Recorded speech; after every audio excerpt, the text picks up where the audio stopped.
foundation is strong because Jehovah built it. You can feel the spirit and positive energy. Questions asked comfortably like you're talking with family. Get ready to settle in. Wait for the show to begin. Invite a couple of friends. It's time for Unhinged. Introduce to you Get You Home Towing, a family company with the sole purpose to get you home. Whether you need roadside assistance or transport services, we have a flatbed big enough to transport any vehicle to its destination. Our offer to you is our gratitude and great service at a much cheaper price. We are also open to transport through long distances. If you need us, all you have to do is call that number. I'll see you soon.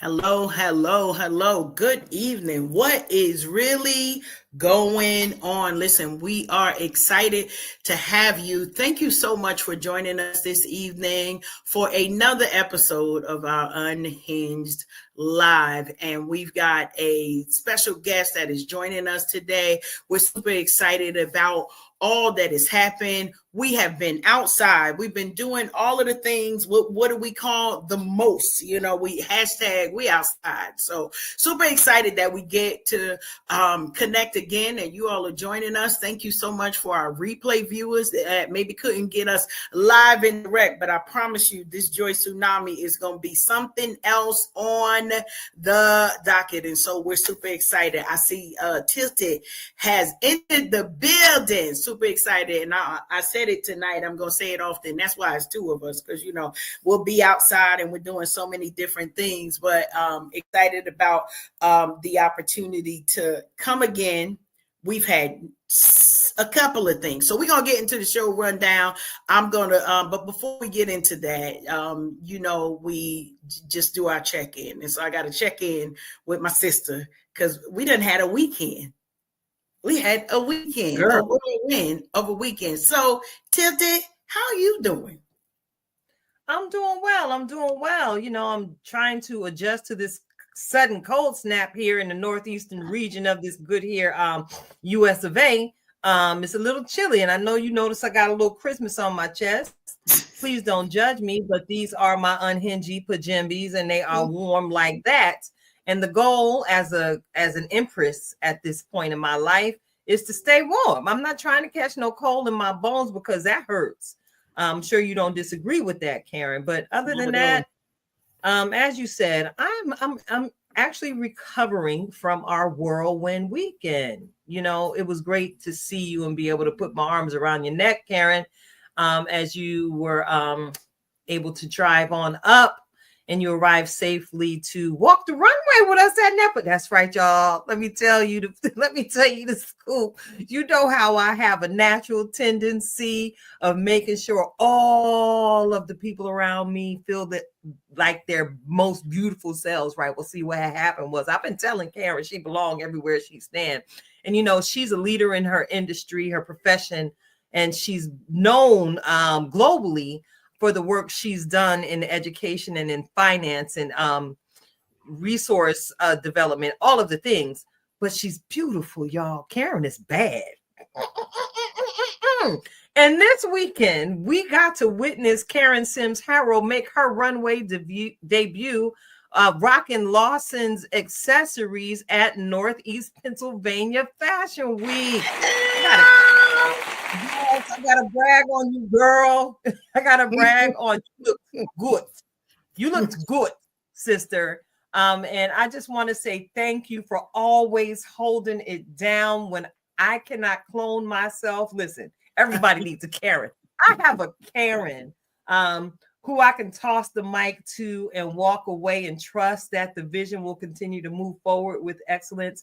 And Karen, let me go ahead and give you some more flowers while you can smell them. You did that thing excellently with the dress on the red carpet, the red carpet interviews, the warmth you extended to every person you were able to talk to. Girl, I saw somebody come back as you were trying to walk away and ask you if you were still conducting interviews. And all I could do was this.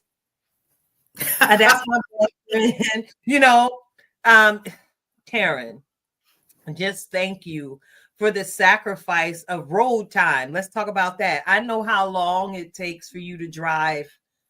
And again, we some empresses now, some queenagers, and it takes a different toll on our bodies. So thank you for your financial sacrifice. Thank you for your sacrifice of time, talent, and even being an investor here at Tilted Halo Broadcast Media Entertainment. It means the world to me to know that my best friend believes in the vision that we're bringing to pass here at Unhinged Live. I celebrate you, girl. You the super fan shout out. See, I had just did that. And listen, I'm appreciative of that, and I'm being silent just to say thank you, right? Because many of us, as just women, we don't always accept the compliments, right? It's like, oh, I want to give it back. I want to give it back. Now I'm gonna give a little bit back, but I'm ingesting that in these days for me, because I just had a ball, right? I'm an encourager. So I had a room full of folks who was worried about high heels and low heels, and is the dress or is it gonna zip up, and what I look like. I had two assignments, and I'm so grateful that I was able to show up, being an encourager to our tribe mate Jackie, as she ripped the runway for her first time, right? And got to just fan and shout out and encourage her. Although she didn't need that much encouragement, because honey, once that first toe, the toe, once that toe hit that runway, it was all over after that. I said, oh, I see you, girl. All right. And so I got to give a shout out to Alaji, to Sari Melody, Alaji Daquan and Sari Melody for such an amazing event.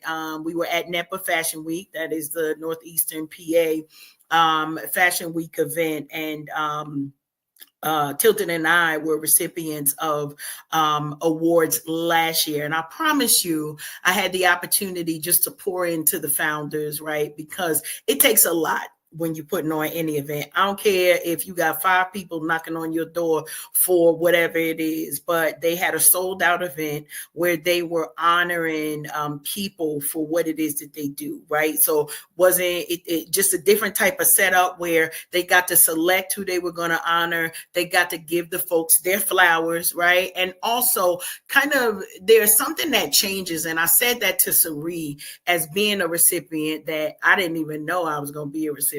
Right, when we came up there last year, we were just doing what we do. It's Unhinged Live. The tribe was in the building. We were doing what we do. But to get that award, I needed to pour something back into both Alaji and Sari so that they understand how important it is when you celebrate people who maybe some have been celebrated, but others may not have been when they get that understanding. And it was not hard for me to be fly, right? As we rocked the outfits, the designs made by Shelby Lawson, our own tribe mate of Lawson Accessories. And honey, she had us looking fine in all of our green and decked out. And thanks to Jackie, who got me snatched back in that corset. That's all we're gonna say. Shenanigans was going on. Because I said, listen, I'll wear this, but Shelby, she kind of stapled me into the corset the last time. So who gonna be in charge of snatching me back? And so shout out to Jackie, and I think it was Marisol as well, who was helping out with making sure that all of the things stayed where they needed, and that there were no wardrobe malfunctions for our ripped down the runway. So super excited about that. We got so many things to get into. If you don't see us or you do see us, one of the things is that it's very super exciting just to see the excitement of other people, right? They know that the love is real, and then they share it right back. And I just appreciate the fact that love was in that room. Love was all through that building. And that the shenanigans were orchestrated. Can Can I say that part?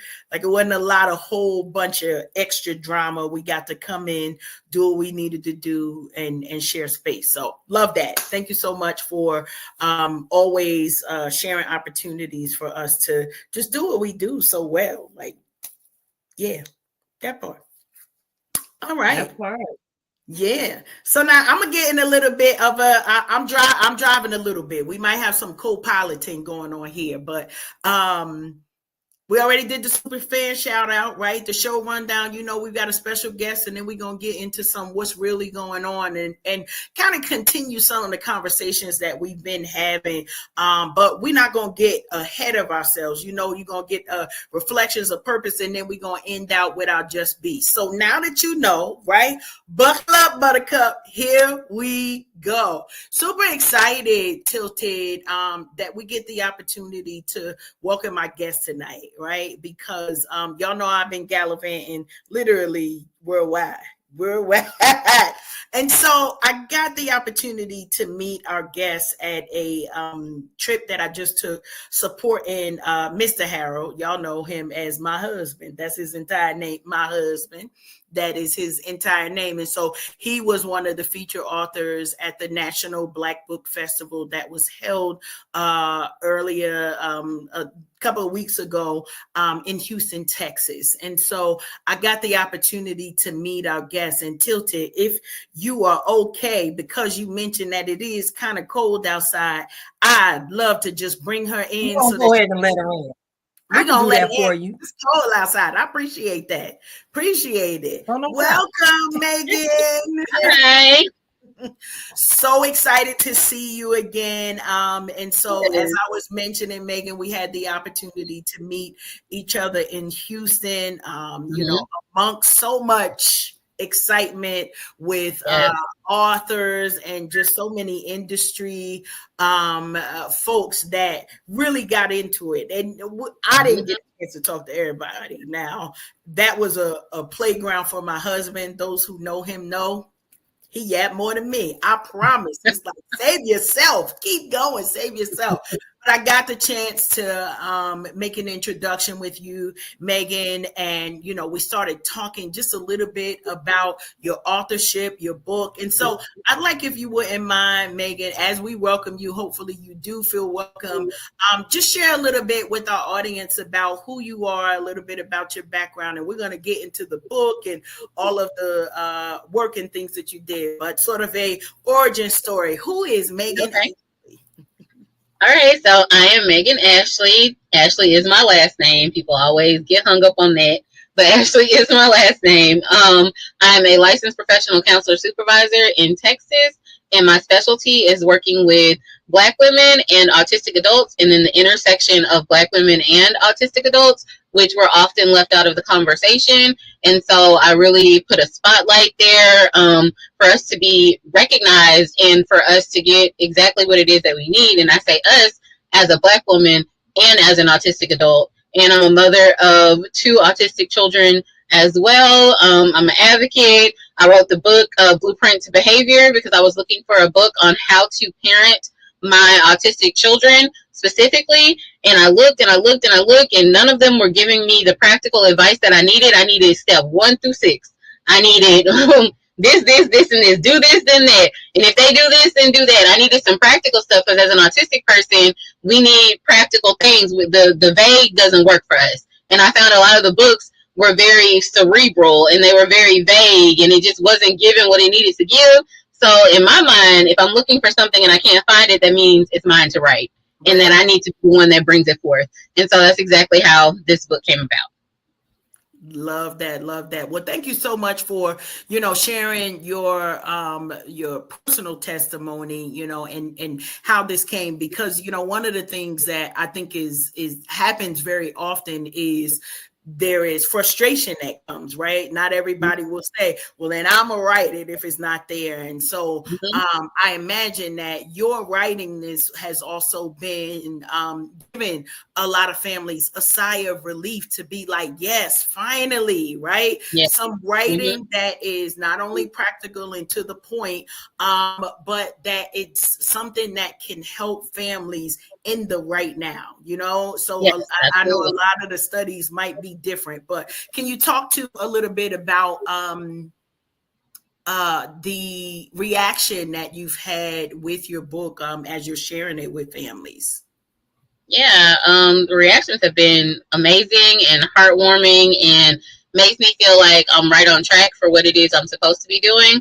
I'm right on the path that I'm supposed to be on, because just like you said, a lot of times people are just like, I've been looking for it. I just needed some practical information and advice. I needed something that I could use today, not something that I have to wait months in the future until I go see this therapist and that person.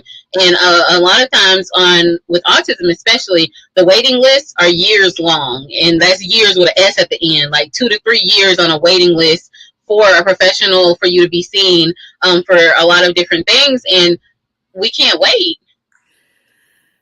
Definitely feel you on that one, and I can imagine as a mom, you know, one of the things I know, the subtitle of your book, you mentioned adapting to autism in your family by understanding behaviors. Can you talk a little bit about how your personal experience and your research kind of poured into the writing of this book?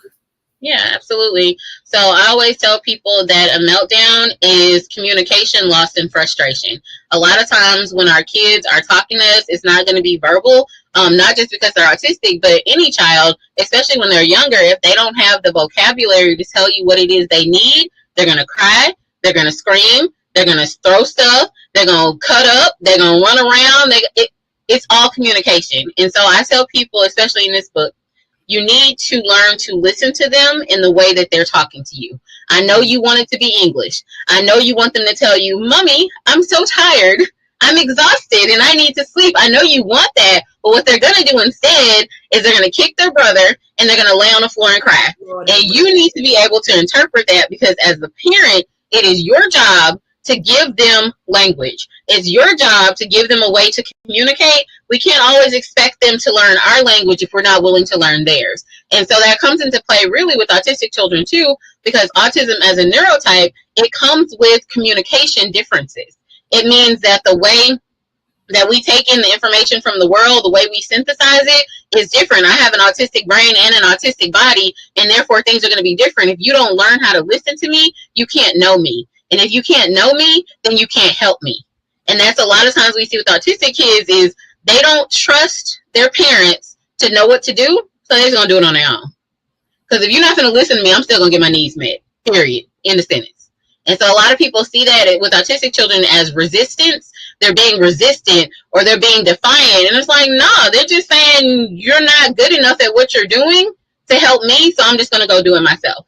Wow. That's, one, Meghan, I am mother to 5 grown children, Mimi / grandma to 11 children. And I promise you, it's been, because all that running around, you just described my entire weekend with my grandkids. But it was interesting because, after talking to you, one of the questions that sort of came up at my first time spending time again with my grandchildren, right? Like it ain't my job to parent them anymore. However, right?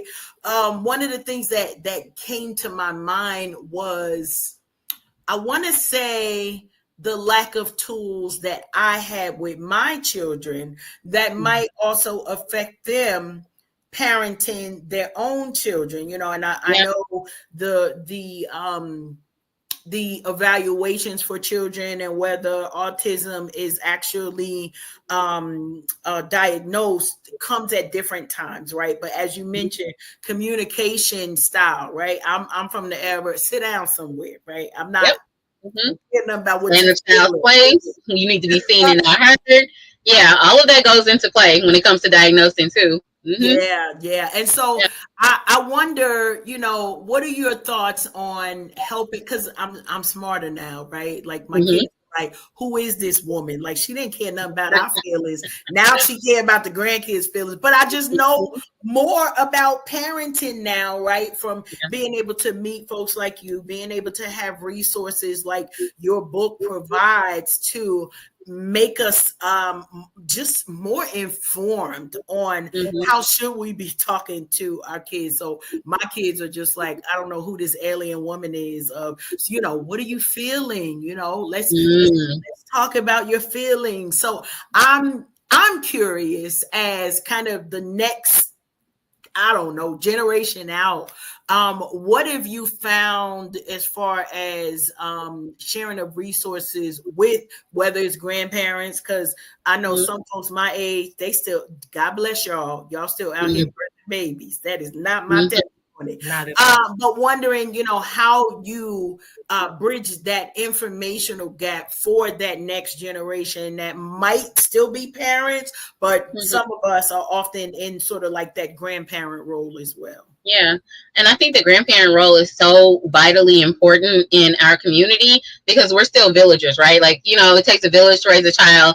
You may not be that main parent person, but you're definitely in that child's village and you're valued and you're important and needed as well. So when it comes to having that bridge going from a more authoritative parenting style where it's like, you finna do what I told you to, whatever's on that plate, you finna eat it. Oh, you depressed, you finna go depress them dishes. Like coming from that, coming from that, because I'm Black from the South. I'm from Houston, Texas. It's you can hunt, you can hear, you can lean, you can clean. It's all of it, right? All of the isms.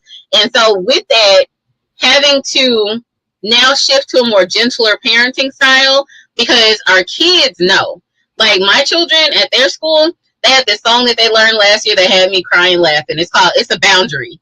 And it talks about their body boundaries. No, stop. I don't like that. I feel uncomfortable. Please move back. Talking about how they feel about their boundaries. Now, 30, 40 years ago, there ain't no way you would tell a grown person, I'm sorry, I do not want to hug. I'm uncomfortable. Please move back.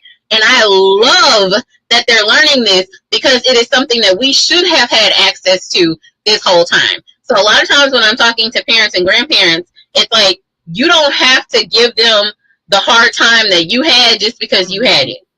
Understand that in 2025, we have different tools. And who would you be to not use those tools for that child?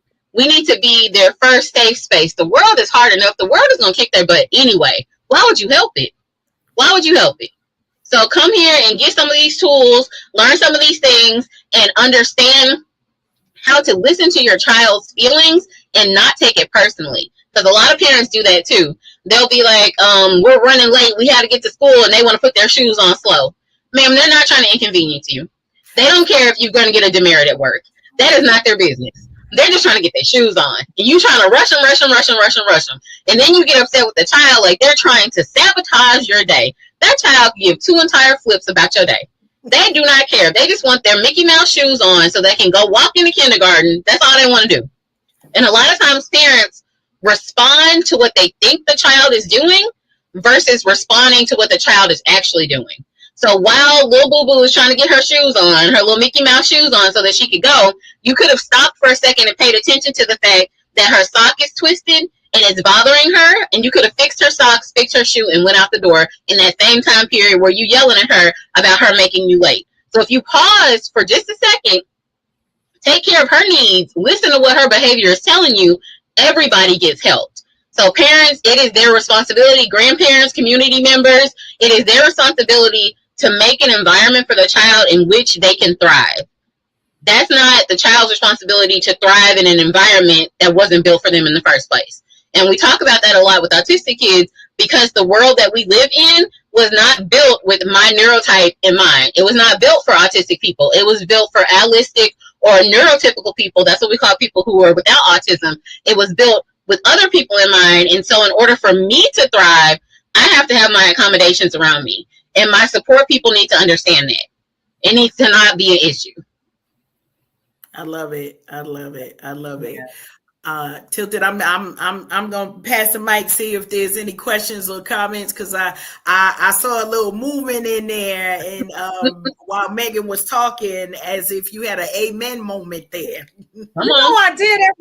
Since Girl Talk Now started hooking me up, you're gonna make sure advertising. But yes, I'm just sitting back enjoying the conversation, because as we shared in the pre-show conversation, Megan, spent 20 years loving on babies in this very specific environment, and I went here with it because you are absolutely correct. You have to learn how to interpret the autistic person, the autistic child, as well as the autistic adult, because they will give you smoke signals, so to speak. Say, for instance, in my job, I got to learn hands-on what to do and what not to do, and it's everything that you've already said and solidified so far in this conversation, to the point where I implemented some of those practices in how I reared my own children who didn't have any particular neural diagnosis. I didn't yell. I spoke gently, and every now and again, I feel like it kind of bit me in my behind. But what it did do, it allowed me to preserve the softness in the young women that I was raising, so that they would have that soft and pink space to retreat to as they continue sojourning through life. So you mentioned the toolkit, and developing some type of plan when loving on your autistic person, and self-care plans for the whole family and interventions at home. I understand that you discussed this in your book. What are the practical tools or strategies from the book that families can implement this week? First and foremost, noise cancellation technology. And I say that because most autistic people are sound sensitive. And you see people will frown their eyebrow, sound sensitive, but he's the loudest person in my house. You're right. That is the person who is making the noise is fine with the noise. They're not fine with you making the noise. So that has something to do with what autism is. Again, as a neurotype, it is your emotional regulation, your communication, and then first and foremost, it's the way that you experience sensory information. So if we're thinking about all 5 of your senses, we're thinking about sight, taste, touch, smell. I feel like I'm missing one. Hearing, sounds and stuff like that.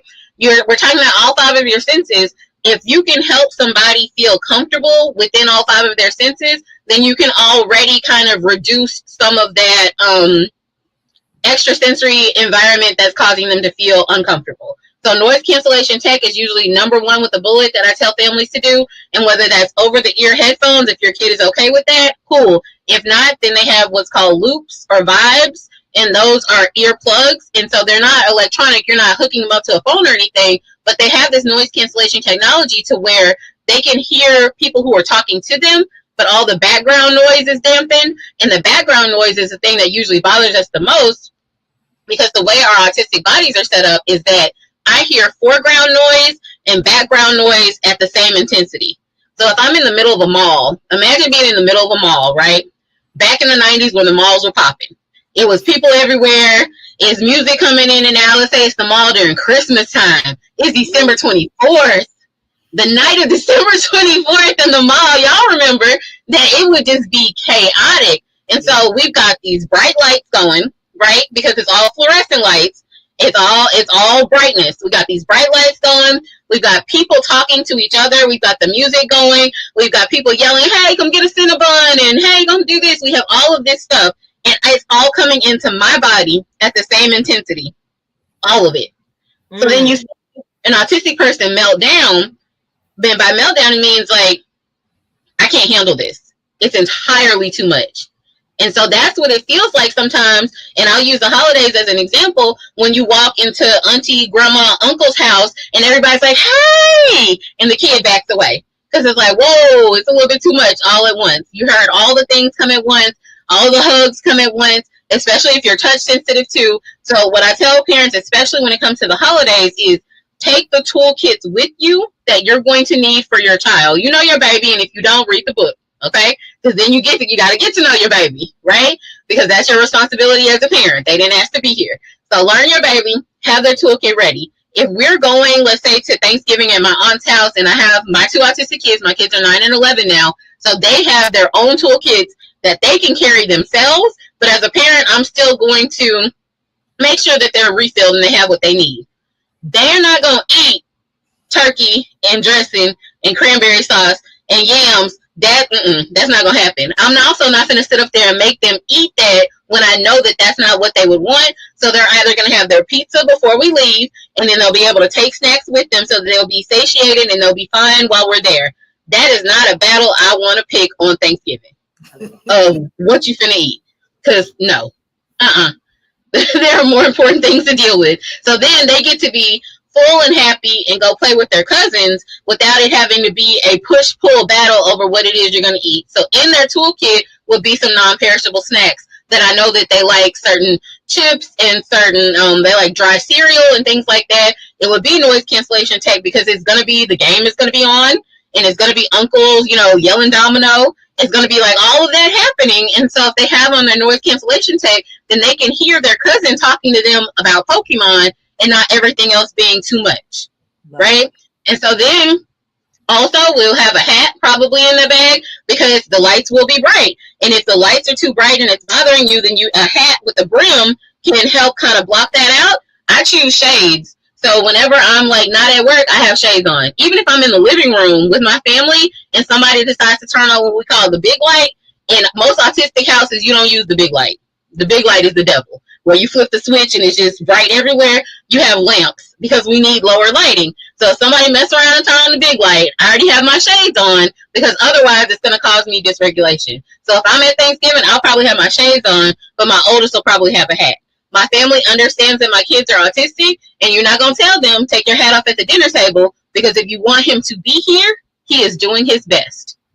You cannot require him to be here without the tools he needs in order to be here. That's not fair. I love that. I love that. And it sounds like you have been very intentional in being an advocate for yourself and your children, right? Your entire family.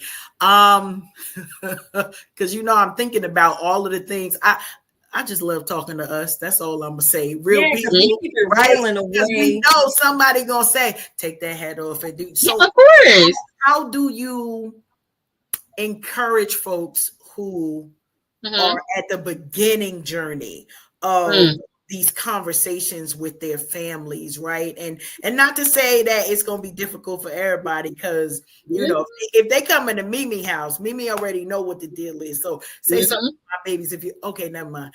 Say something to my babies if you want to. Yes. You can do whatever you want to do about that. Yeah. And so what I would tell people is, especially in Black families, we're all, that baby ain't autistic, he just a little touched. Like, we'll say some of anything. That baby ain't autistic, you just gotta whoop him more. Like, we get it all, right? And thankfully, like you're saying, with you being Mimi now, we do have parents, grandparents, aunts, uncles in our families that do understand more. And that, I think, is wonderful. It's beautiful. We're moving towards the direction that we should be, which is inclusivity. It doesn't matter what they got going on. Let them come. Let them be themselves. I'm loving that that's happening, and I'm able to watch it in real time. I think that is absolutely fantastic. Are we all there? No.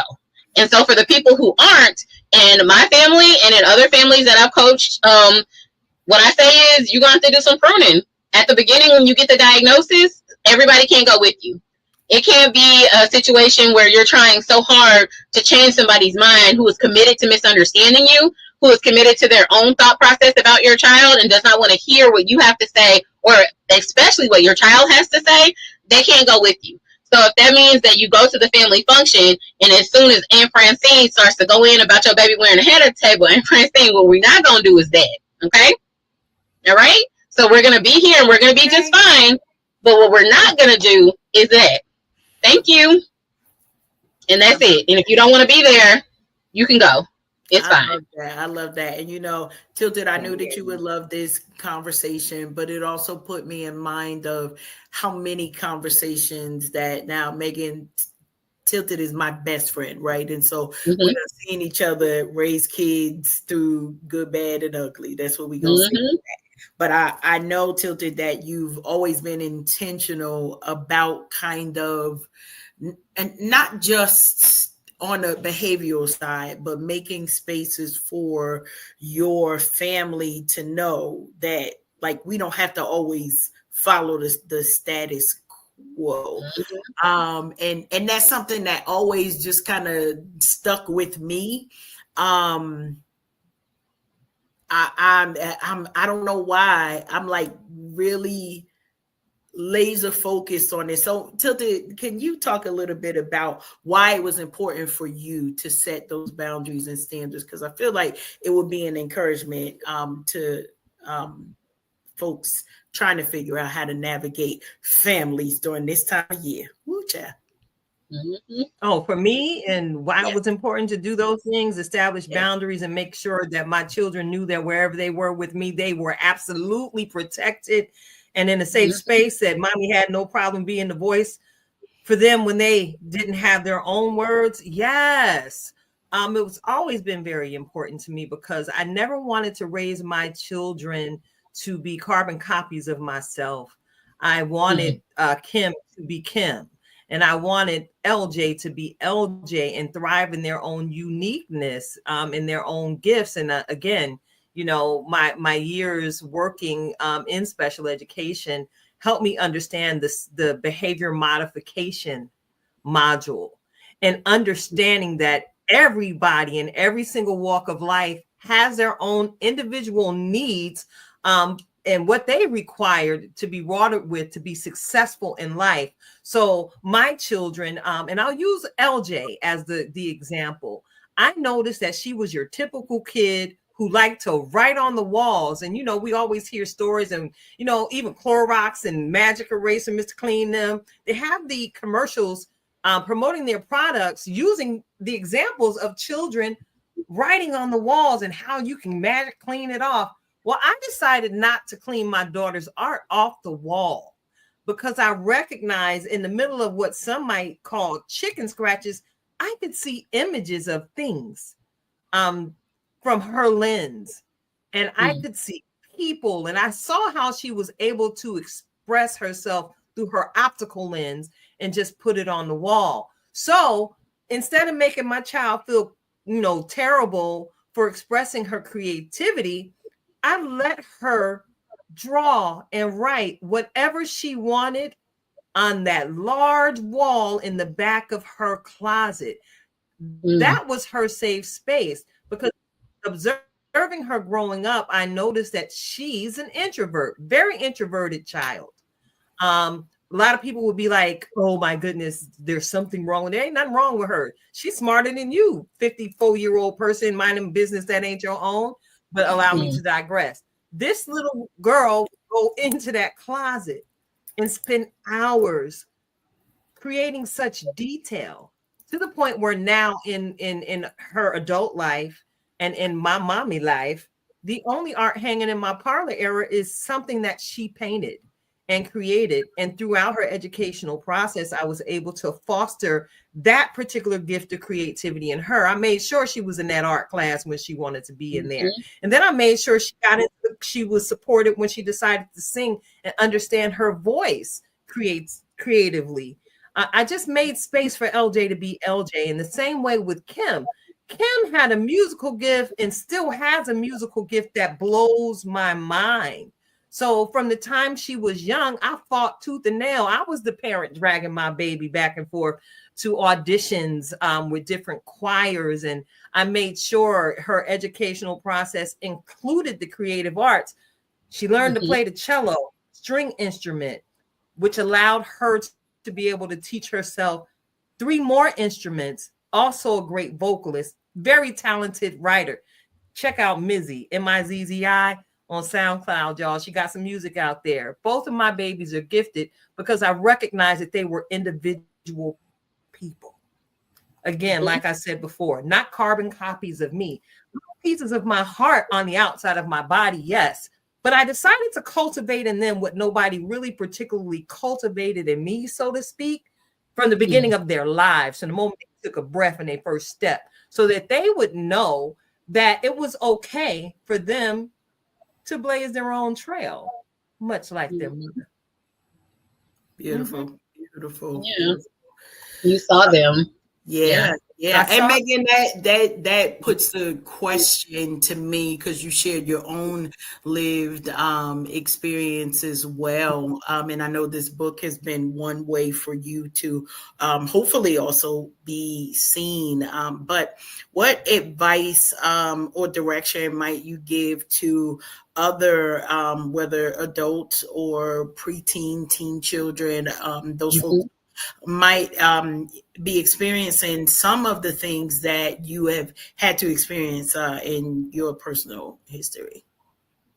Yeah, I would advise people, again, community is so important. So finding other community members, especially Black autistics. And one place that people don't think about for community is social media.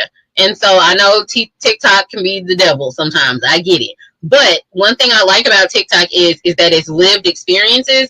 People can get on there and talk about what their day was like, what it is like to live in my autistic brain and my autistic body, what it's like to be a Black woman, what it's like to be a mom, what it's like to be all of these things. Sometimes community isn't even you having a conversation with people. It's you not feeling alone. It's you seeing yourself in somebody else. And so I would say that, especially if you're like, what's going on? Why can't I just this? Why can't I just have habits that continue? Why can't I be consistent? Why can't I do this like my brother, sister, mama, auntie, cousin can? Well, there's a reason that you can't. And it's not because you're broken. And it's not because you're wrong. It's because you're you, and you just have to figure out a different way. And so seeing other people on platforms who are thriving, it's fantastic. But seeing people who are struggling is important too, because a lot of times we just need to struggle together. Like we just need to sit and be like, I'm going through it also, just so that people won't feel so alone. And I love social media for that reason, is because people can witness other people's struggle and their strengths and look at it from a holistic lens. Because yeah, I'm autistic, and my autism gives me all kinds of really cool things that I'm able to do, but it also gives me struggles, and it is a disability. But it's not a disability because there's something wrong with me. It's a disability because my environment is disabling. And so therefore, people need to see that. They need to understand that. And so I did a TED Talk in 2024 about being an autistic adult. And it's on YouTube. You can look up my name, Meghan Ashley, TED Talk. And you can look at it, and it's called What Autistic Adults Want You to Know. And it's about walking people through what it feels like on an everyday basis to be an autistic adult, so that people can put themselves in our shoes so they can understand better. It hasn't been talked about enough for multiple reasons, because for the longest time, autism was just a diagnosis for little white boys. Everybody else was left out of the conversation. But now you're seeing other people who look like me, who look like my sons, who look like my clients, who are speaking out as an autistic person and saying, this is what my life looks like. And I think it's so important. I mean, it takes a lot to be able to do that. I love that. Listen, I don't have time for a to-do list, so I done already looked it up. Duly noted. And I love that, you've expanded your platform, right, to share your voice and give words, and hopefully our listening and viewing audience get some new vocabulary tonight. I know I have definitely heard some things as it's like, yeah, more than a thinking, right? More than a reflection, but being able to have a practical way to communicate the needs for what we see, right? So, as you were mentioning, the different, do I want to say excuses, descriptions, how our families do, that's all. Yes. And it just was like, and I wonder that part of the challenges that were faced as far as us not having the vocabulary is because folks was just like, that's not a us thing, right? Like as autism was a cultural or race thing versus what it actually is. And so I appreciate, even the insight of what you're sharing in reference to autism being a disability, but not because something wrong, because right, that the world around me is disabling. That's a mouthful right there. It is, and that's what a lot of us as autistic adults, people who I would say escape diagnosis, people who are appearing high functioning, like I have a whole master's degree, right? I still put my shoes on the wrong feet. because my autistic body does not feel when they're different. My husband got to be like, hey, babe, fix your shoes before you go out the house. That's something like, you know, like people talk about Albert Einstein, he was more than likely autistic, smartest person in the world, but will forget to put on pants. Like, that is how a lot of us are, is that we have like these huge things that we can do, and then we have these other struggles that are so vast. Like, me and math are not friends. Like, don't ask me to do my 11-year-old is in 6th grade, and me in 6th grade math have been fighting all year, and I don't want to hear it. Like, it has been a thing. Okay, I can do all kinds of things. I am fearfully and wonderfully made, but math ain't it. Okay, and I have to understand that. And then for other people to see, like, oh, well, she's autistic and she's able to do this, this, and this. True, but I still have struggles. And so a lot of the time what you'll see with autistic adults is, well, I can pay bills, you know, I can live alone, I can drive, I can do all these things. Why do I need to go through and get an autism diagnosis? And you absolutely don't have to go through and get a formal diagnosis if you know, I'm autistic and that's how I feel, that's who I am. I relate to the autistic experience. But I will say a lot of times it's just information so that you can stop beating yourself up. Mm-hmm. So that you can stop saying, why can't I just be like my older brother who's good at socializing? Why can't I have 20 different friends? Why is it that I have 2 that are my besties and that's it? Why can't I do this? Why can't I go here? Why can't I do that? Sometimes it's just information for you to forgive yourself for not being that carbon copy. I love that. Because if you're measuring yourself with a yardstick that wasn't meant for you, it's like measuring yourself with a straight yardstick when ours looks like a curly Q. What are you doing? You're always going to come up short. Right. And then the mental health challenges that comes with that just by itself. So I appreciate you sharing that additional aspect of it, because one, it's important, right? And I know a lot of times when we've heard the diagnosis in certain families, they do take it very hard as if it is an ending of a thing versus a rebirthing, right? Because it should hopefully feel like an opportunity. And if the framework of your book, I think, is super interesting, not just as you talk about the practical areas of it and having the toolkits and what do you need at home versus what you need to travel with, and building of the community, but it is about also rehearsing a different language and mindset around autism. Because I just know, like, in our first meeting, you were like, yes, and I am an adult with autism and ... And I'm like, okay, hold on. Because a lot of people see it as a limitation that cannot be overcome, right? And so what I do know is that takes work. Yes, right? very much so. It takes self-work. And so can you share just with our audience a little bit about what you have learned about yourself as you've written this book and grown in your kind of self-discovery and discovery for your family on the best way to communicate? I will say the biggest takeaway that I've had is that whole platitude of giving yourself grace.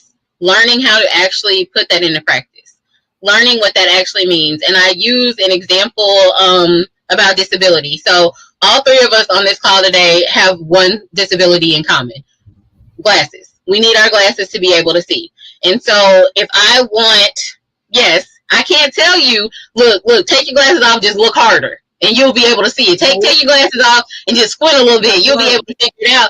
We need our tool in order for us to be able to perform like everyone else would. I need my glasses to read. You don't want me to drive without them on, because baby, it's not going to be pretty, okay? All the curves I'm going to be hitting. That's not going to be okay. So I'm saying that we have this tool that we need to use, and we don't get down on ourselves for having to have glasses. We don't say, oh, if I could just take the glasses off and I'll just see better, I'll just do better. I know I could just power through it.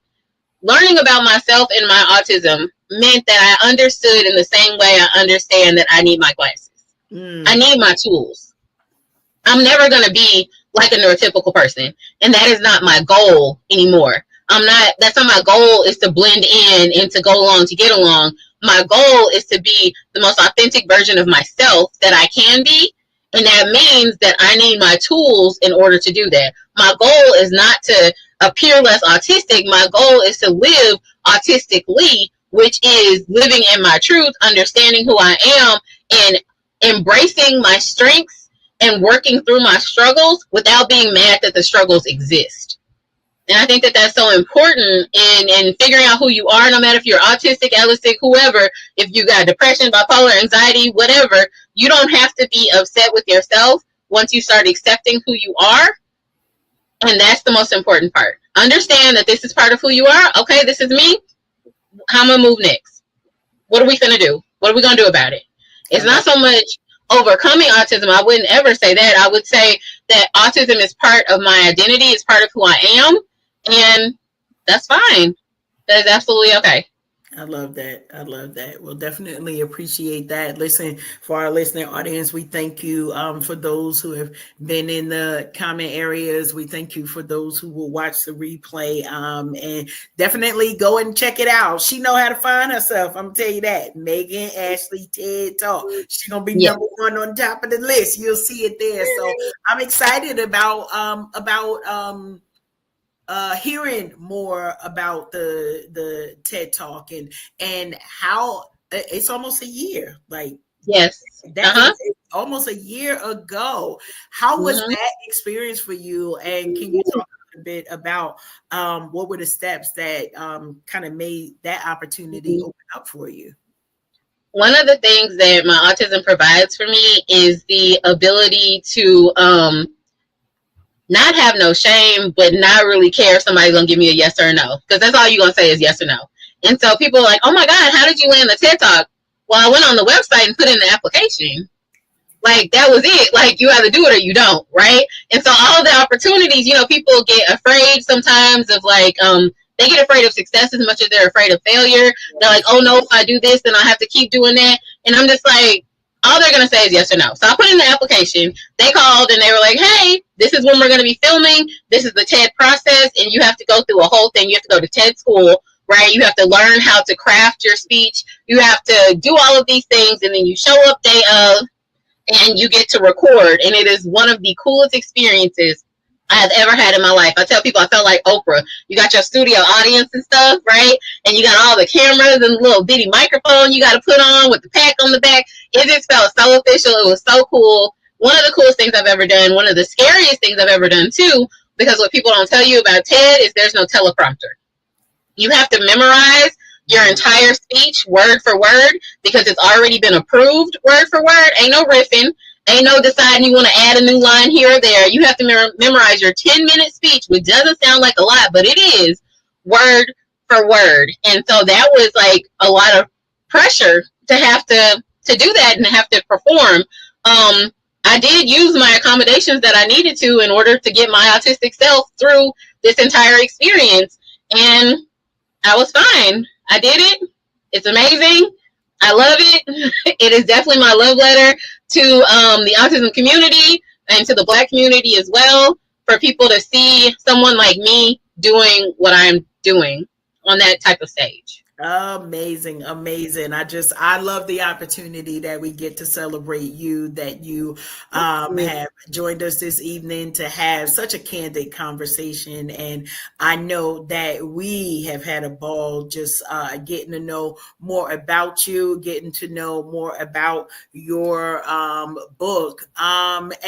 Is there anything that you might want our audience to know more specific, or some type of portion of the book that you might want to share with our audience that was kind of a fave part for you, or how folks can kind of dive right into the word? I think it's important, whether you have an autistic child or not, whether you think you know an autistic person or not, because we're everywhere. You probably know somebody who's autistic. They might not know yet, but you probably know somebody who's autistic. I think it's important for us, for inclusivity's sake, for you to read about topics like this, no matter if somebody is autistic or not in your life, because it's going to expand your knowledge of other people's worldviews. And I think it is important, whether you read the book, listen to the TED Talk, listen to the podcast, all of these different ways where you can get information from autistic people, because we're people too. And it's just important for us, especially in the Black community, to embrace the fact that being Black is not a monolith. We're not all the same. We're not all going to think the same, act the same, and thank God that we do not. Because yeah, that wouldn't work for us, right? Like, we have this huge range of magic and things that we can do, and it's about understanding other people's experiences. So no matter if you know someone who's autistic or not, you can pick up the book, you can watch the TED Talk, you can listen to the podcast, and you'll be able to hear an autistic Black woman telling you about herself. Love that, love that, love that. So now, before we exit, looking ahead, what other projects or follow-up work are you planning to extend the message of Blueprint to Behavior? So I am going to be presenting in person in Florida in April during Autism Awareness and Acceptance Month at the Autism in Black conference. And so it is fantastic. The lady who owns Autism in Black, the CEO, is Maria, and she is amazing. She has created this space for autistic Black people to be and to thrive and to meet and to just learn. And so I'll be speaking at that conference. It'll be my third year speaking at Autism in Black, but this year I'll be doing it in person. So please come out. I'd love to meet people. It's going to be, I believe it's April 18th. Information's on the Autism in Black website. That's what's coming up. Also, I'm working on my second book, and I'll let y'all know when that drops. And yes, you can also get Blueprint to Behavior anywhere that books are sold online. So Amazon.com, Walmart.com, BarnesandNoble.com. But also you can support your local bookseller. Go into your local bookstore, tell them that's what you want to order. They'll order it offline for you so that they can get money too. And that's important as well. Love it, love it, love it. So now you talked about how folks can connect and get to the book. Is there anything else you want to add as far as people being able to connect with you directly? Yeah, sure. So I'm always open to emails and messages. If you message me on Instagram, I may not get to it. But if you message me, if you email me, then I will. So you can find me at my website. It's the letter M, perfectconsulting.com. So M as in Megan, mperfectconsulting.com. There you have the contact form. You can message me any questions you have. Don't be shy. I love to answer emails and help people work through whatever they need to work through. I've had people reach out and just say, hey, I know you're not a therapist in my state, but I'm still looking for somebody who has a similar style that you do, and I will get online and I will find you some people. I'll find you some resources. I love finding resources. So reach out and let me know what you need when it comes to therapy, when it comes to being a Black woman, when it comes to being autistic of an individual. I'm here. I want to help. Awesome, awesome, awesome. Appreciate your time. Any questions or anything you want to add, Tilted, before we shift the conversation? Actually, no. First of all, I just want to say thank you again, Ashley, Miss Ashley, Meghan Ashley, to be exact, for joining us on tonight for this wonderful conversation. It is my heart is full seeing a person that looks like me sharing their own personal experience with this super ability.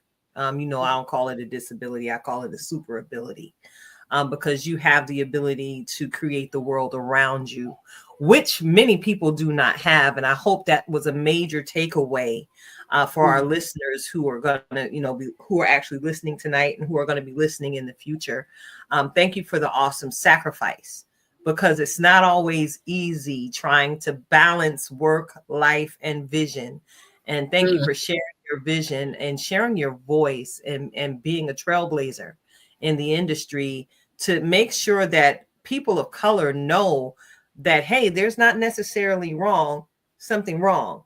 You've just got to adapt to something we haven't necessarily had the information for all of our lives. So thank you, especially in this day and age. I think people need to be more compassionate and understanding of others. And even if you, like you said, if you don't know that someone has an autism diagnosis, you might encounter someone who might be displaying the behaviors. So if you're armed with this information, you already know how to, hey, take a step back. They may not be upset with me I mean, what I just said may not have offended them. Their response to me might be simply from how they view and feel the world, from where they stand and from their lens perspective. So thank you so much. Imperfectconsulting.com. Autism in Black Conference, is that correct? Coming up in April. Listen, y'all, if you can and will, go out and support your community. This is our community. And this is yet another big old piece of the twisted threads in the tapestry that God has created for us. If we take a little bit of the paprika from over here and add a little bit of the sazon from over yonder, and maybe a little bit of global, Lord, it sounds like I'm trying to make a pot of high blood pressure, doesn't it?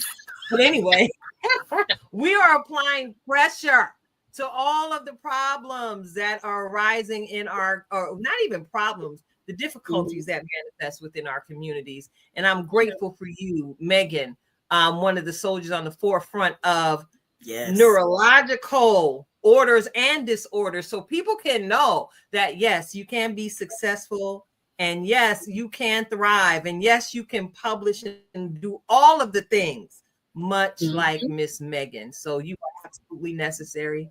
Thank you so much for joining us on tonight. Are you going to be sticking with us for the remainder of the show? Because it's a whole 90 minutes. Oh wow. I have to go because I gotta grab my kids, but I'm gonna watch it later on. I'm definitely gonna watch the replay so I can grab the rest of it. We appreciate your time. Always ask, because you're always welcome. We don't like to kick people out like Marty Marr. We cordial around these.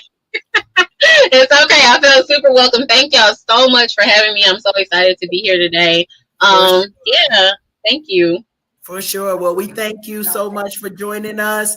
We're going to put you back into the virtual green room, and then you can exit from there. We'll connect. Thank you so much for your time. We appreciate your passion and your talent and all that you shared with us this evening. Have a good one, Meghan. Bye. Thanks. Leah said, a banger. And time was just flying by. Time was just flying by. That's when the conversation is easy, like a Sunday morning, or that cool glass of lemonade that you're sipping amongst friends. It bees that way, Karen. You already know what it is here at Unhinged Live. And thank you so much for bringing this gem to the platform. She shared a lot of information and shared a lot of insights specifically on how to deal with people who are different than you are. You know, I'm a huge advocate and actually sit on an anti-stigma committee when it comes to the mental health of others, including myself. So having these conversations creates those safe spaces for people to come into our scope and understand and that they're going to be accepted. Yes. Which is the heart of Unhinged Live. We love all the people. Love all of the peoples, But here's the deal. If you come over here acting unseemly, you know, we got some tools in our toolkit to handle that too. We do. Yeah. But our first weapon of choice, of course, is prayer, Karen. We like to pray first. It is. And we gonna give you that joy tsunami wrapped in love. We're gonna do that first. We're gonna wrap it in love. Now, we're gonna wrap it in love. But check it out. Let's go ahead and get into a little bit more of this conversation between you and I, Miss Ma'am. It's been a while since it's been just you and I on. Yes, it has. And I gotta ask you this question. I'm gonna throw this one at you before you throw it at me. We're gonna talk about I did mention this. Look at how the Lord be segueing through me, and I don't even realize it. I mentioned being easy like Sunday morning. I know when I get up in the mornings, I like for my mornings to flow smoothly and quietly without anyone in my way. And I want it to be me and my cup of Bustelo. So I got to ask you, Karen, what are some of your morning time essentials, some of your must-haves, so that you make sure that you have the day you design for yourself and not the day you necessarily deserve? Not the day that I designed. Girl. Okay. Yeah, that's a mouthful right there. So I'm not really a strict routine person. But I know that my days go better when I start from quiet, right? So waking up, prayer, some praise and worship. If I get something that get me to boogie, then forget about it, because that's all I'm gonna do is boogie. So I try to be specific with, all right, let's be reflective in this moment. My husband is an early riser, so his day normally starts well in advance of mine. But I need him to get out my way when I get to the bathroom, right? I just give me my moments. Love you, mean it. Go over there. And it was funny because my grandchildren were here helping me clean up my office. And they're like, Mimi, how come you have an office separate from Mr. Alfred's office? And I said, because we need our space. We can't, So even though we have togetherness, I think those few moments in the morning, it just is the quiet, right? That be still in no time. Like, Lord, I don't know what you got for me. And I will say this, that if somebody interrupts that, okay, well, I don't really let people interrupt that time. But should they try? In the event that they do, Yeah, it's kind of a, what you want? Like, not no good. Like, I have to move into a good morning, right? Like, and no shade to nobody, right? I love the Lord. He heard my cry, all of the things. But what you want? You bothering me early, right? So there are a few who don't get that, because I know that if you're calling first thing in the morning, you're calling with purpose. So then it's like, oh, okay, we're going to have a purposeful conversation here, or somebody need prayer, or whatever it is, right? The alignment. Yeah. I want to start the day in quiet. And that's the gift that I give myself, because there were many days where, listen, raising 5 kids, what in the world is quiet? Okay. I can't blame you. And, I got to tap in and share with you. I enjoy that quiet in the morning as well. Some years ago, I remember having a conversation with my mother, God rest her soul, when she would come and visit me on the weekends. I'd bring her out, she'd stay with us, and I'd take her shopping, and we'd go to church and just have a great time.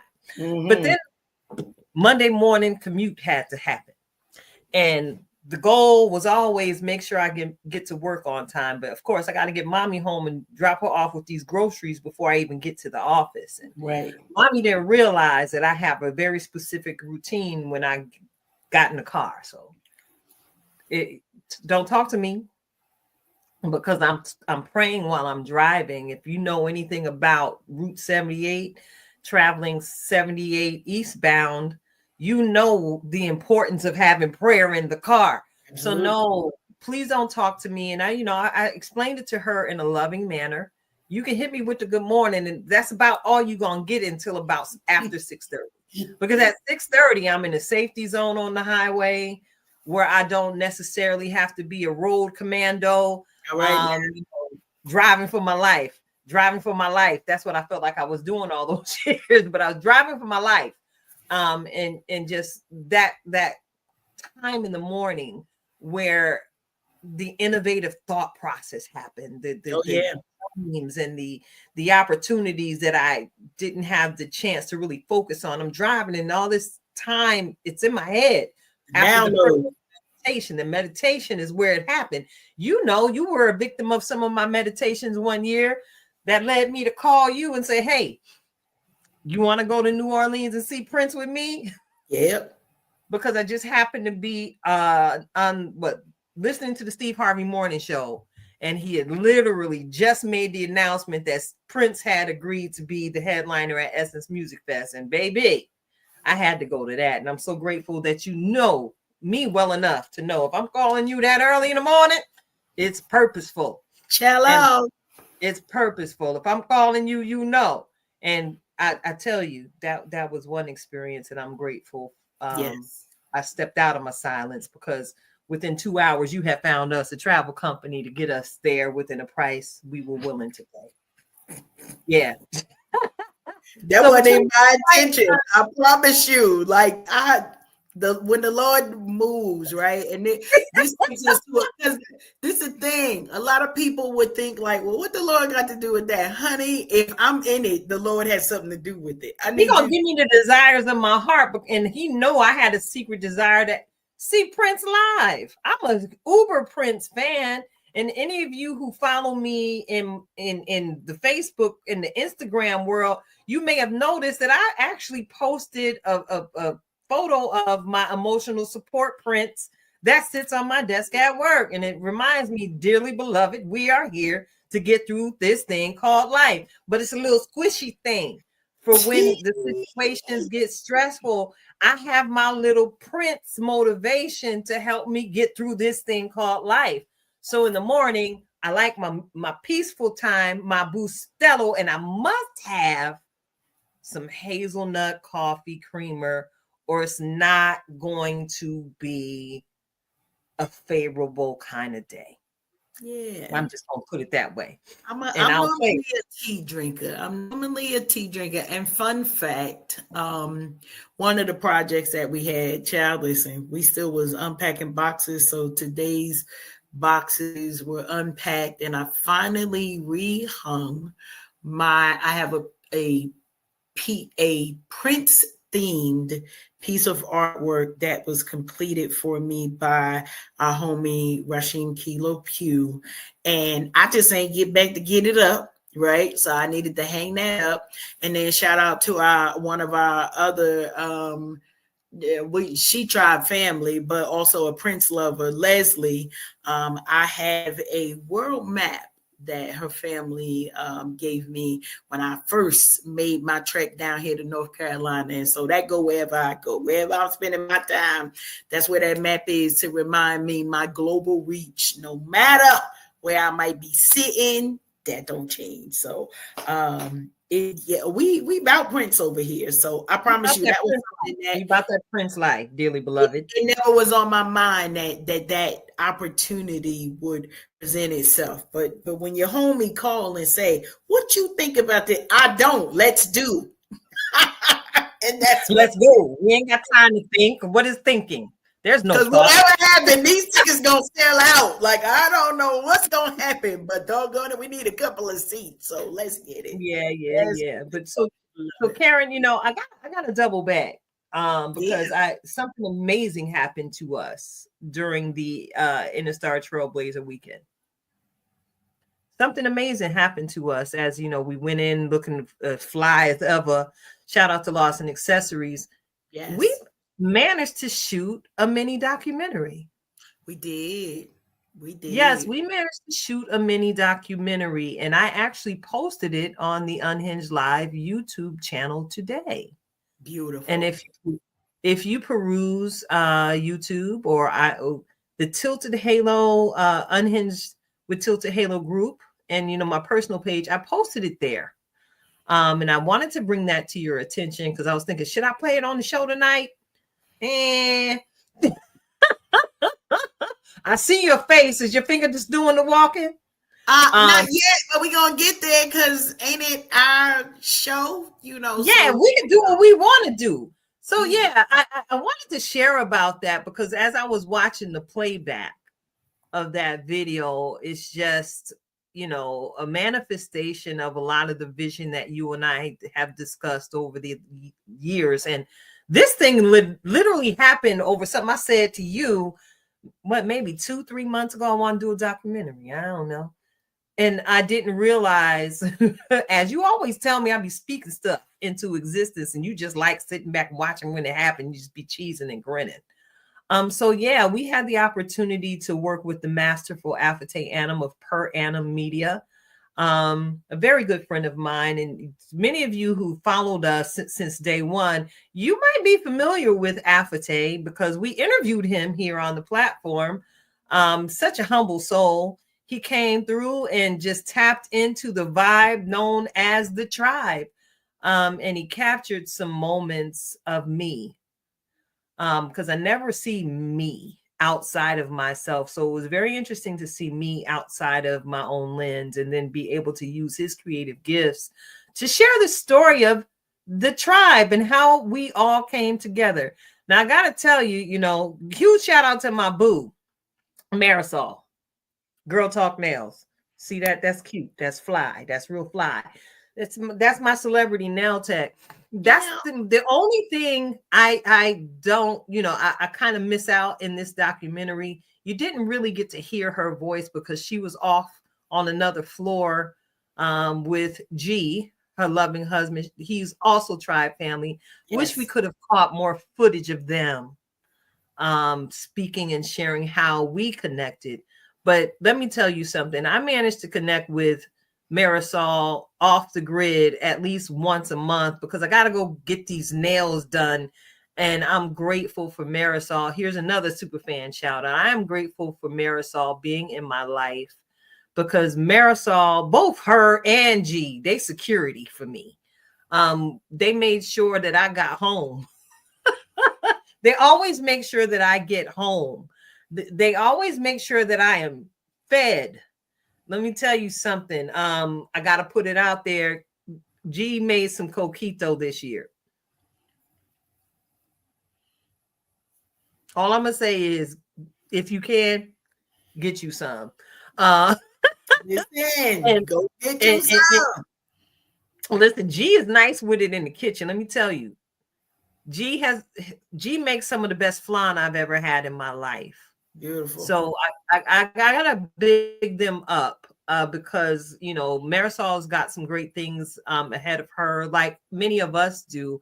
And I'm grateful for her heart and the grace, her graciousness, and how she shares with the rest of us. And she makes sure, much like myself, that whatever she doing, we doing, and vice versa. We in this thing together. We are in this for life. We are a tribe of creatives.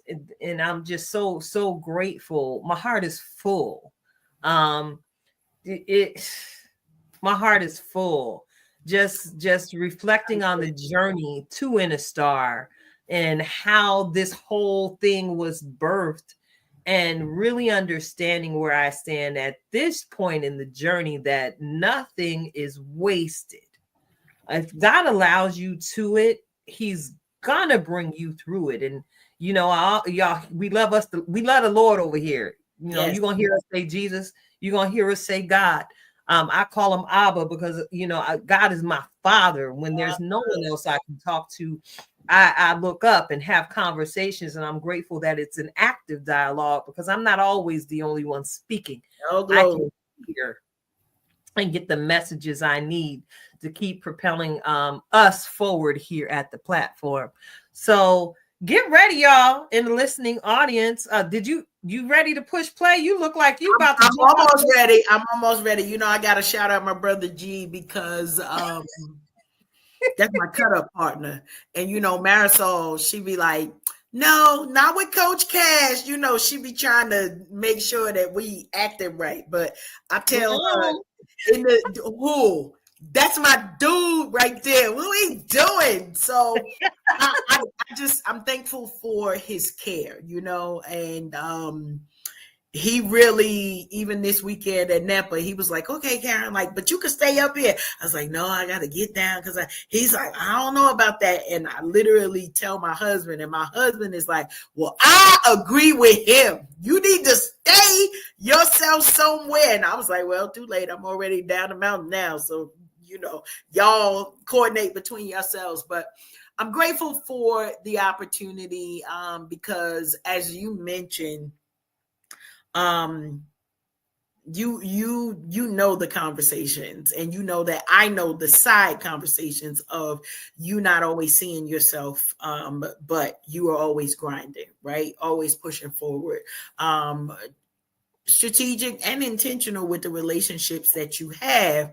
But this was definitely an opportunity for all of those things to culminate all together on a night where others may have thought we missed an opportunity, right? This is the word, right? And then we're going to get into what it actually was. Because by all intents and purposes, we were supposed to be somewhere else, but we didn't miss a thing, right? Because we came already equipped. And even this last weekend, we heard that the favor that was extended to us may not have been the experience of everybody that we know.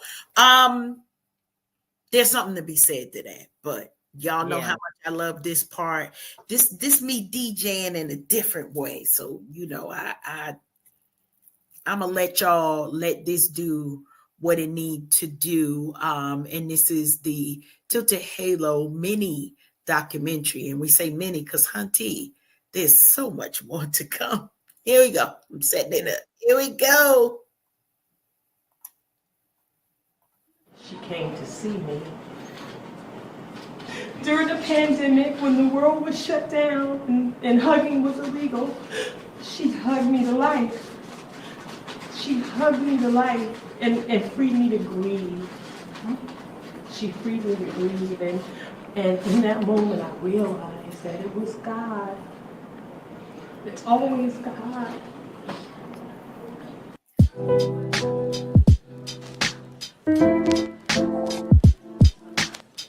I tried to miss you. There we go. You're going to learn today.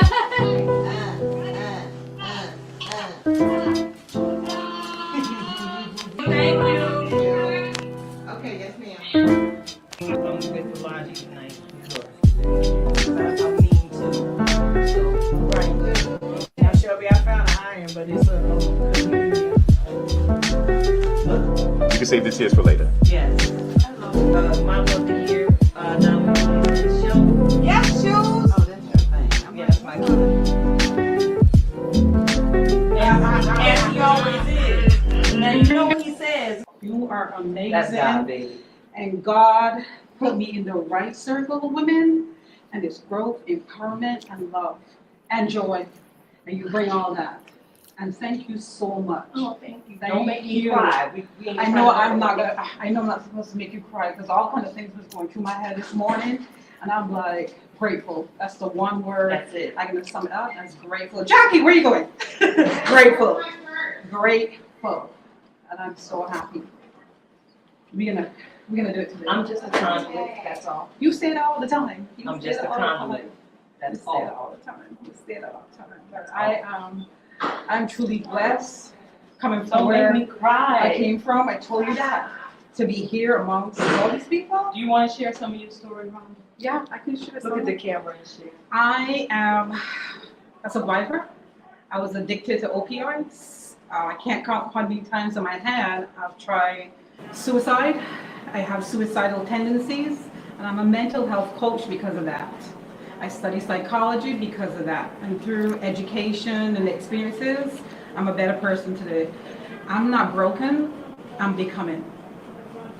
Yeah. God, thank you. And God just gave me eyes to see her, the strength of her spirit, and I knew I needed to connect with her. Yeah, And she is now one of my best friends. a sister to me, like a sister. Pretty much. Because we can't go through the day without each other. We get on people. We work together and they sick of us when I come in her office because I care to none None. about the people. She comes right in. How you doing today? How You you good? doing? You straight? Good? How your Yes. foot doing? You good? Yeah. Did you eat? Yeah. Just like that. Because she'll keep Just working like and she that. won't eat. Just like that. I'll walk away, even to walk away. She comes and makes sure that I walk away and get that break.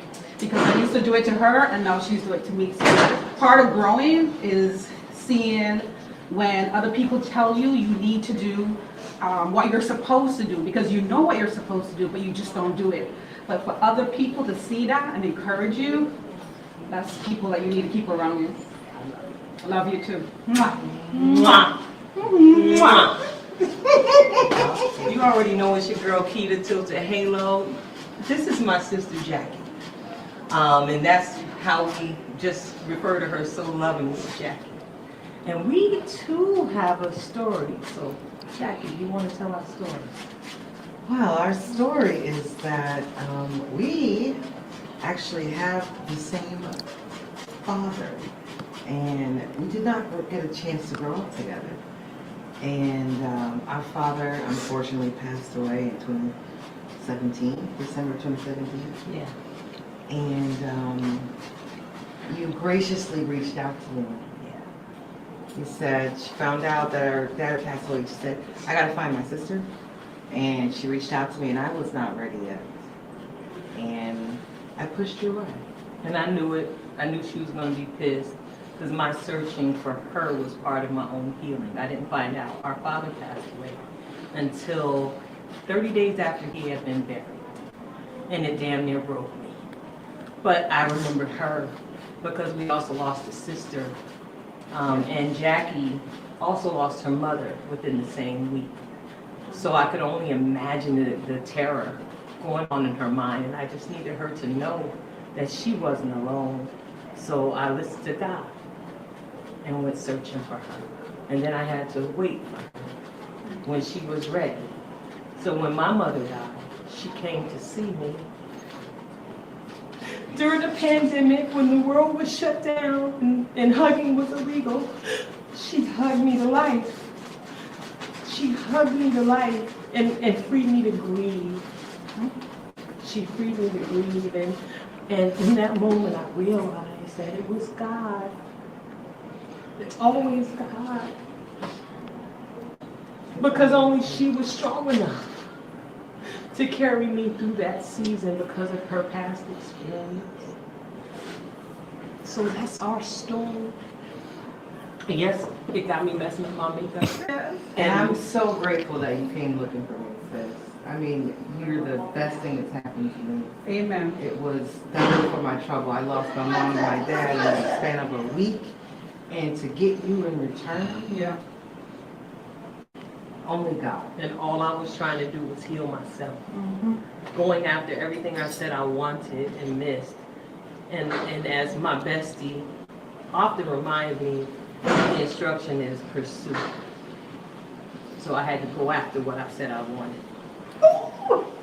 And here we are. Okay. Amen. Best friend. Amen. Oh my God, I done messed up my You face. ladies are just. Give me that. Thank you. Oh my God. Who's that behind you? Who's that person? That's there? my best friend. Oh, that's my best friend. Yeah. There is a story with all of us. There is a story with all of us. And this one here, my CFO, my girl, get your life together in Jesus' name. Yes, it'd be nice. She reminds me to be nice when I flip into production mode. And she prays for me like no one else. Look, I don't have my glasses on. I had to come So we back have out a the story street. as well. Yes. See, one day at Fireworks, when I was fire My director, I glasses are in my said, hand. you need to be her friend, and I had to be obedient. All right, guys, You are know? my eyebrows okay? Because I can't see. You want to tell our story, Karen? Do I want to tell it? Listen, it's going to be more than a 30-second, but she bum-rushed me and said, I need to know you, and the rest is literally the history and the making of what we have continued to share, grow, love, cry, and chase after destiny. That's what we've been doing. We had the same dream, so when I launched Tilt to Halo Broadcast Media Entertainment, I called her and said, let's do this together to keep each other accountable to pursuing our dream. Yeah. So here we are. Yeah. Again. Again. Oh, you make it nice here. Group hug. Oh my God.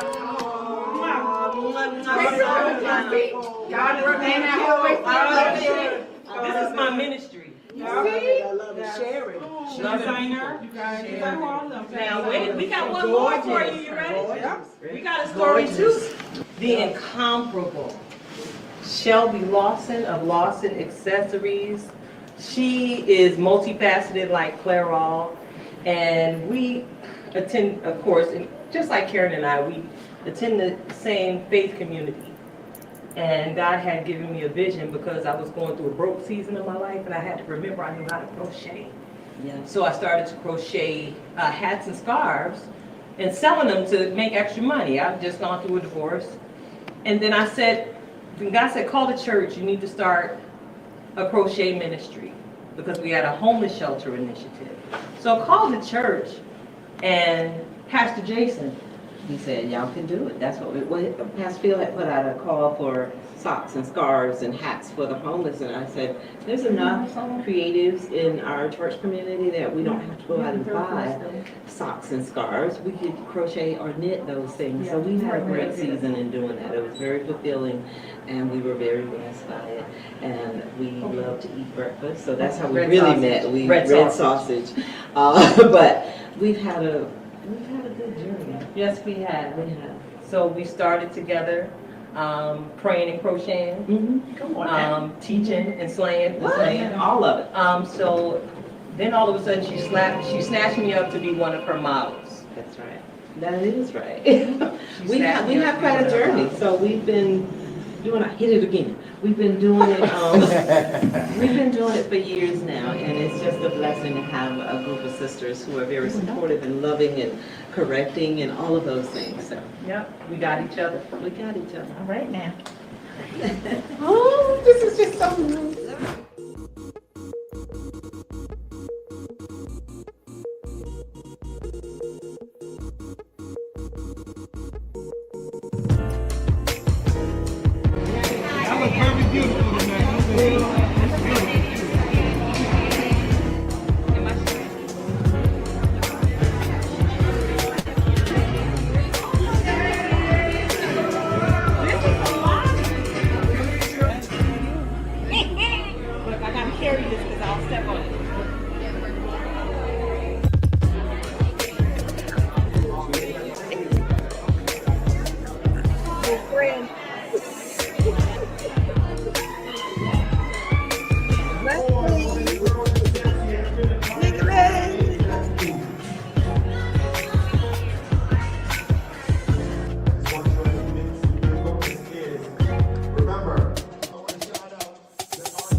Listen, all of our tribe family was out. We just love that we had the opportunity to share. Shout out to Afate. Thank you so much for the excellence in which you came around, and hopefully more doors will open for you as folks are able to see just the quality that you brought. We listen, I'm over here just shout out to little friend. We love you, girl. Little friend.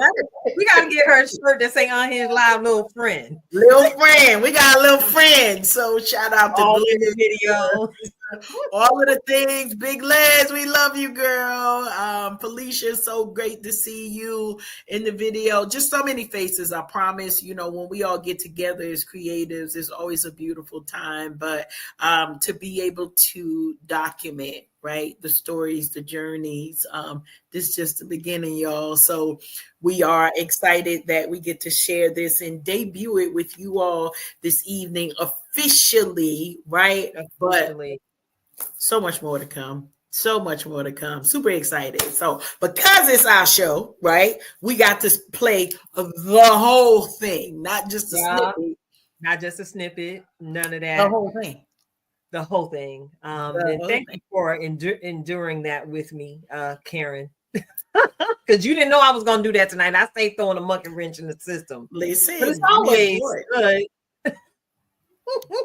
Here for it. So I'm glad that we were able to share that with you all, our viewing audience. So you see, you know, when we outside, it's for a purpose, right? Because it's not always for the accolades. We're going to always support those, you know, that have been day ones and all of the work that goes into these different shows. We understand how huge an undertaking it is. But listen, lives are being changed. When I tell you we had an entire experience, you know, I love it that Afate was able to show the production behind the production, right? Because y'all might think, oh, well, you know, somebody came in there and they know people were in there and the work allowed us to have an amazing time together, to share not just stages and opportunities and walking down the street with all of the, okay, ladies in green, yes, here we are. But there was a purpose behind it. And so I'm grateful. I'm grateful that we were able to have that experience and not miss out on one thing. How about that?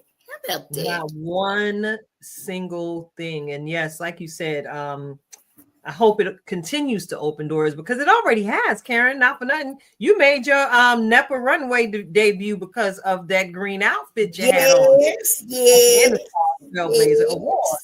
Yes. And I'm grateful for, again, the Interstar Trailblazer Award founder, the lovely Jacinth Headlam.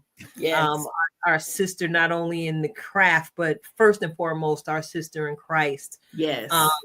She is so inspiring. And I just want to take this opportunity to say thank you to you publicly, Jacinth, for opening the doors for those of us who may not have the exposure that we may, have earned over the years doing the work that we've done in the community. It's because of you and creating this platform that you have ignited the strength and the power in so many of us to dream bold, dream big, and dream endless.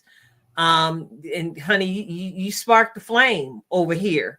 When, my name was called in 2023 as a Trailblazer Award winner. I'm proud to say that I'm a Trailblazer alumni, and I'm doing everything that I can do to pull in as many people as possible to this community where opportunity is at their feet. And I'm also grateful for you, Jacinth, reaching out to connect with Afate Annam of Per Annam Media. You saw the gift. And I can say, having been friends with this gentleman for years, he is a gift. And conversation is second to none, y'all. So thank you so much, Jacinth. Thank you so much, Afate, again, for lending me your talents. I pitched you the vision and you just took it and ran with it. And I'm absolutely grateful that you, protected the innocent and what you decided to put together in the documentary, because so many of us were on it. Like, Lord, what he gets, because we was wilding that night. We were in full-on celebration mode, loving on one another and enjoying the moments throughout the night. So thank you so much. Again, thank you so much for everyone who jumped on that mic. Tribe, y'all already know what it is. We already got something on the let her cook. We cooking. It's the season to cook. All right, because we got everything we need in the melting pot to do what we need to move forward. So we finna cook. Okay, that's what we finna do. And as I mentioned, cooking, you know I'm hungry. I'm a little hungry. I stay needing a snack, a little protein, a little vegetable, a little piece of mango, something, fruit. But what I'm hungry for tonight is just a little bit of emotional and spiritual reflection, refreshing, and it's actually going to come from our own very own in-house certified master life coach. Yes, that's what she is. She's not only my best friend, but she is the voice of reason. I am talking about Coach Cash, as I allow her to switch her hat. Coach Cash of Twisted Threads LLC, coming at y'all this week with a reflection of purpose, the spiritual nourishment that we all need and require. So, Coach Cash, I got to ask you, my sister, take it away. Awesome. Listen, y'all know I always come with the title, and today's title is Snatched Back, right? Many of us are going through seasons. Maybe there are challenges. Maybe you got to the other side of a challenge. And I often say that we are the blueprint, but there's a reason why that is a statement that we continue to make, right? So tonight we spoke to somebody who the title of their book is Blueprint to Behavior. Well, the reason why I remind us that we are the blueprint is because there comes certain times in our lives, right, where we got to snatch it back. But I have found that many of us are elevating in a it's on the way mindset. And so I said snatched ED back because we got to shift in this season, right? We see all of the stuff that's going on in the world. And it's not that we're not paying attention, but we sure ain't worried about what we see, right? Because we've already elevated to the snatched back moment in our lives, right? We're snatching the integrity back. It's already snatched. We're working on snatching the financial stability back. It's already snatched, right? I say a statement, and it is the truth. I tell people everywhere I go, what line I tell my husband, I'm the rich man's wife, right? He may not always believe it because of the status of a bank account, but I promise you, I live my life in that mantra so that he understands it's not even about what you will do, but it's about the shift in your mindset when you speak the words and say, it's already snatched back. I'm not working on it. Our brain, we've heard over the years that our brain responds to the things that we speak. And a lot of us will say, well, I'm trying. And the brain doesn't really know what trying looks like, right? There's no picture for what trying is supposed to be. You're either doing it or you're not. And so I'm saying snatched back because you snatched back. You snatched your health back. You snatched your sanity back. You snatched your peace back. You snatched, right? All that craziness that's going on a job, give that back. Snatch back your peace. And then speaking those things as though they already have happened, right? Scripturally, it says, speak those things as though they were, not as though they are becoming, but that it's already snatched back. So y'all getting a little bit of Sunday school up in here too. Snatched back. This is my posture and my position for the rest of 2025. So if you're looking for me, I've been focused. I've been pursuing. I've been doing all of the things. And now I'm snatched. Now, some of y'all saw me snatched in that dress over the weekend too. Y'all saw me snatched in that green and white. I've been being snatched. And so now I'm taking that and encouraging you. Do the same in your everyday. Snatch back, change your mindset, and watch the world around you shift. You think that I'm playing with this? Try it at your house and watch how the shifts not only impacts your world, but every person that is connected to you. We snatched back. Keita, tilted. I'm throwing it right back at you. Snatch back. I'm catching it and not snatching it because, you know, I was raised not to be rude in public, at least. Yeah. But once again, sister, thank you so much for that.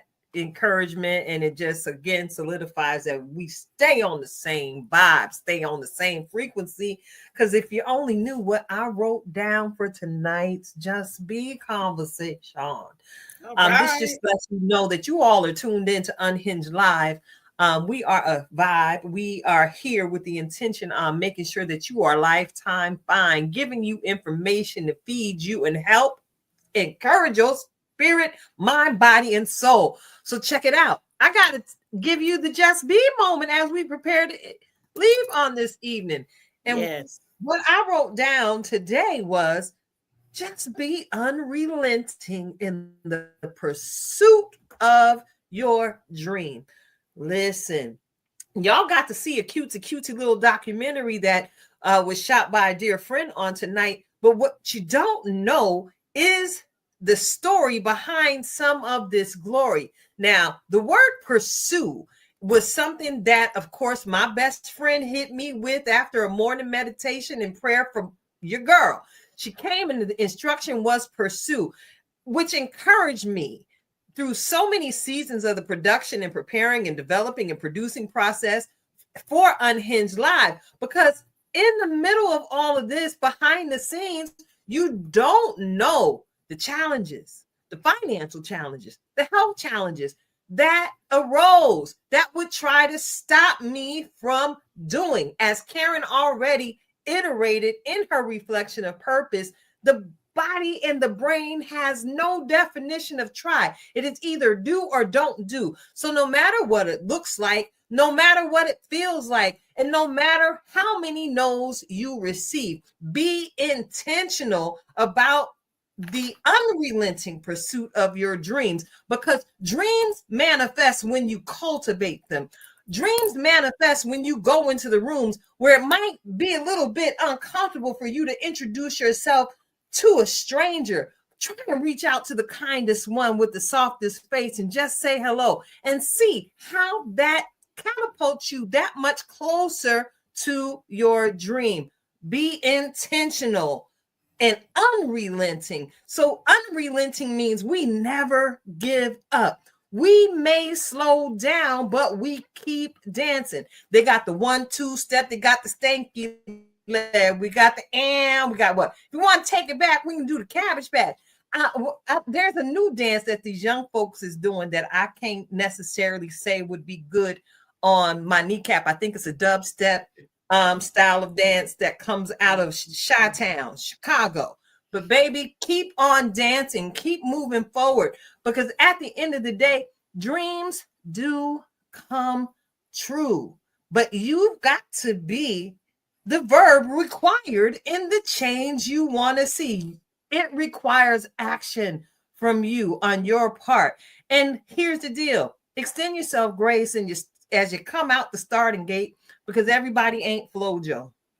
Okay? You are not the most optimally trained person, but what you have in your hand is the faith of a mustard seed. And if you understand the size of a mustard seed and the end result of its growth process, after it endures the storms of nature, after it ingests whatever mineral it needs to grow from the soil that it's planted in, baby, a mustard seed grows into such a gigantic, beautiful tree out in the wilderness, out in the forest, out in the green scenes, out there where they're planted. Listen, you could have never told me that we'd be sitting here tonight, November 11th, 2025 at 8:52 p.m. talking on a platform that I envisioned when I was a little girl of 11 years old. But here we are. No matter the storms of life, your girl never gave up. No matter the storms of life, your girl, Coach Cash, never gave up. We both became unrelenting because we became empowered by our confession of faith in God. And we actually began to believe we were everything that he said that we are. So here we are, possessing the extreme ability to just be, and to encourage you to be unrelenting in the pursuit of your dream. Blaze your own trail. It's not that hard. Because all you got to really do is just be your authentic self. It's your girl, Keita, sitting alongside my good girlfriend, Coach Cash, Karen Sims Harrell of Twisted Threads LLC. And Karen, again, I've got to say thank you for bringing in such an amazing guest on tonight. And I hope somebody's life was impacted by the information that was shared in the conversation. It's Unhinged Live. Hey, replay viewers, thank you for tuning in. And if you like what you've seen and heard here on the platform, go ahead and tell a friend. Share the broadcast. Go on over to the YouTube Nation and like and subscribe to every last one of our YouTube channels. We are Twisted Threads on YouTube. We are Tilted Halo TV on Unhinged. We are Save the Arts TV on Unhinged.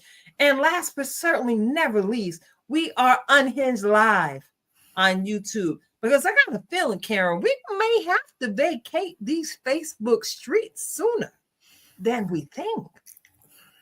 Well, we got a plan. We already got a plan. Like we said, we are intentional about the pursuit of our dream. Stay ready. And we go in with them, all right, as we pursue.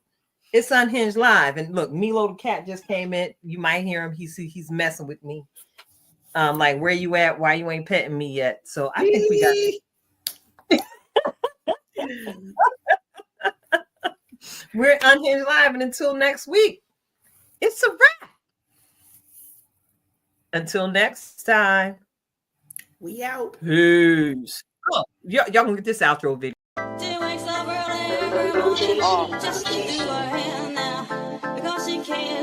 Fashion killer. Yeah, showed up, big vibe, showing up. New York, stand up, stand. Certified fashion killer, fashion killer. It's 7 p.m. Friday, my natural glorilla. Feel bossed up when I wake up. No heartbreak, just the makeup. I'm in my duffel, time to get this cake up. Like a type of foundation can't make us. Stay on your own path, it's a one-way. Only U-turns get made on the runway. No talking fly unless the plane's on runways. I got big dreams to chase and never run away. If you got big dreams, chase and never run away. Hey, back it up, back it up. Slide through, they start acting up. Walk, stop, pose, vogue. Eat your heart out, snack it up. Get your money, stack it up. Stack it up. Slow motion versus no motion. You still not moving fast enough. Certified fashion killer. Fashion killer. It's 7 p.m. Friday, my natural glorilla. Feel bossed up when I wake up. No heartbreak, just to make up. I'm in my duffel, time to get this cake up. Like a type of foundation can't make us. Tags get popped, they supposed to. Big bags when I shop, I could coach you. Moving silence, a boss, not boastful. Watch them raise up a glass when they toast you. Can you help me? I'm too drip right now to take a selfie. Catch the whole fit, my aura healthy. I'm not trying to get rich, let's be wealthy. Let's be wealthy. Back it up, back it up. Slide through, they start acting up. Walk, stop, pose, vogue. Eat your heart out, snack it up. Get your money, stack it up. Stack it up. Slow motion versus no motion. You still not moving fast enough. Certified fashion killer. Fashion killer. It's 7 p.m. Friday, my natural glorilla. Feel bossed up when I wake up. No heartbreak, just to make up. I'm in my duffel, time to get this cake up. Like a type of foundation can't make up. Like a type of foundation can't make up. Like a type of foundation can't make up. Fashion killer. Can't make it up. Can't make it up. Like a type of foundation can't make up.